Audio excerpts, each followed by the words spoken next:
Hello दोस्तों, अस्सलाम वालेकुम। Welcome to Urdu media. मज़ीद अच्छी और मालूमाती वीडियोस देखने के लिए हमारा चैनल ज़रूर सब्सक्राइब करें। शुक्रिया। आँख फड़कने से मुसीबत आती है या आँख फड़कना बज़ाते खुद मुसीबत है?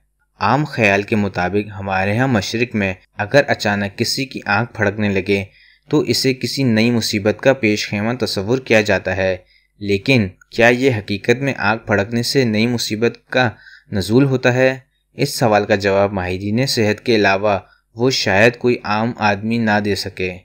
माहिरीन सेहत की राय के मुताबिक आँख फड़कना एक बेज़र अमल है। इससे एक बात तो वाज़ेह हो जाती है कि ये कोई रूहानी अमल नहीं बल्कि इसे एक आम अमल कहा जा सकता है जो एक मखसूस मुद्दत तक जारी रहने के बाद खुद ब खुद ख़त्म हो जाता है।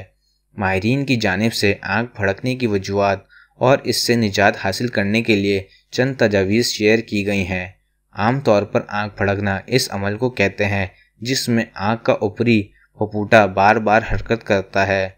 आँख फड़कना कोई बहुत बड़ी बीमारी नहीं है।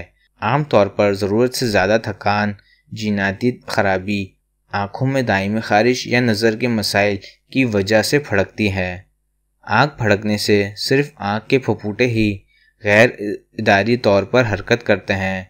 इसके अलावा आँख का कोई हिस्सा मुतासिर नहीं होता। अलावा अज़ा इस अमल के दौरान किसी किस्म की दर्द या तकलीफ भी नहीं होती। आँख यूँ तो एक ख़ास मुद्दत के बाद खुद ब खुद फड़कना बंद हो जाती है, तहम इसके बावजूद माहिरीन अमराज जिस्म की राय के मुताबिक इस अमल से निजात पाने के लिए मंदरजा झेल तजावीज़ पर अमल किया जा सकता है।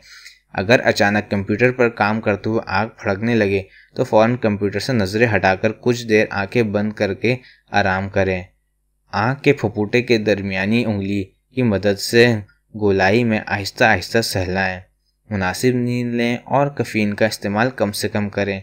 अगर शराब नोशी की आदी हैं तो इसकी मिकदार कम से कम कर दें।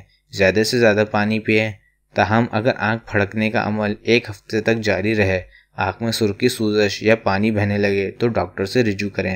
हमारी वीडियो देखने का शुक्रिया। हमारा चैनल सब्सक्राइब करना ना भूलें। अल्लाह हाफ़िज़।